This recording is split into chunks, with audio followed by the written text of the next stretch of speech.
Welcome to Concrete Block, the podcast where we dive into the latest news and current events shaping our world. I'm your host, Walter, and we're glad you're joining us today. As we get started, let's take a look at some of the top stories making headlines around the globe. We begin with a developing situation in Eastern Europe, where tensions between Russia and Ukraine continue to escalate. Reports are emerging that Ukrainian forces have killed a high-ranking Russian Navy commander, Mikhail Gudkov, in the Kursk region near the Ukrainian border. This latest development is seen as a strategic blow to Moscow's war efforts, and we'll be keeping a close eye on how this unfolds. In other news, the European Union has launched its six-month presidency under Denmark, and one of the key agenda items is addressing the ongoing issues with Hungary.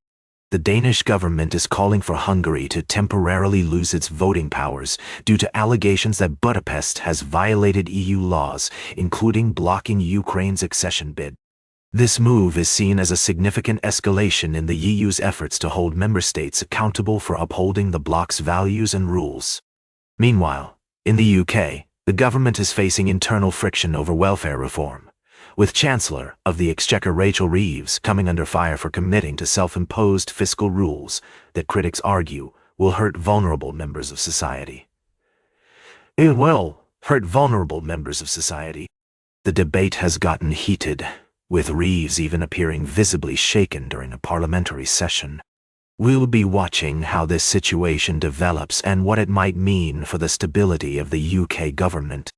And finally, in some extraordinary news from the world of astronomy, the European Space Agency has detected an object hurtling through our solar system that may have originated from another star system.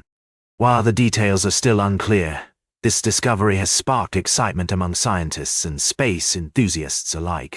We'll be right back with more of today's top news on Concrete Block. Welcome back to Concrete Block. We're diving into the complex world of geopolitics and energy policy in our middle segment today, as we explore the ongoing situation between Russia, Europe, and the United States. It's essential to consider multiple perspectives and navigate the intricacies of international relations. Recently, European states have been taking steps to increase pressure on Russia due to its actions in Ukraine. One key aspect of this is the focus on Russian oil exports and the use of what's known as shadow fleet tankers. These tankers operate outside standard legal and regulatory frameworks, posing significant environmental risks, particularly in sensitive areas like the Baltic Sea.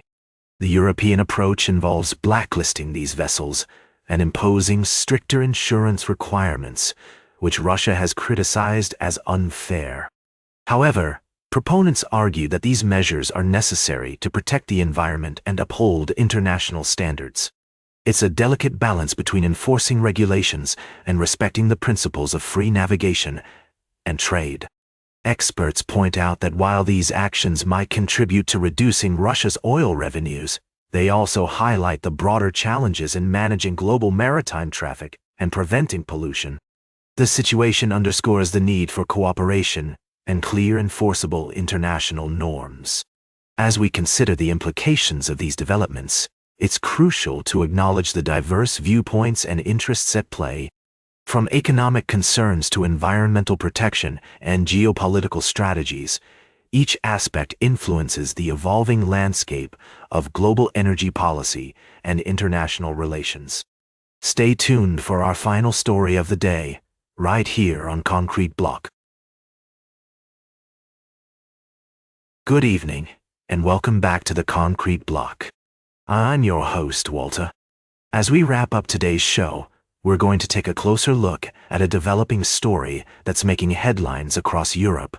Austria has made history by deporting its first Syrian refugee since the outbreak of the civil war in 2011.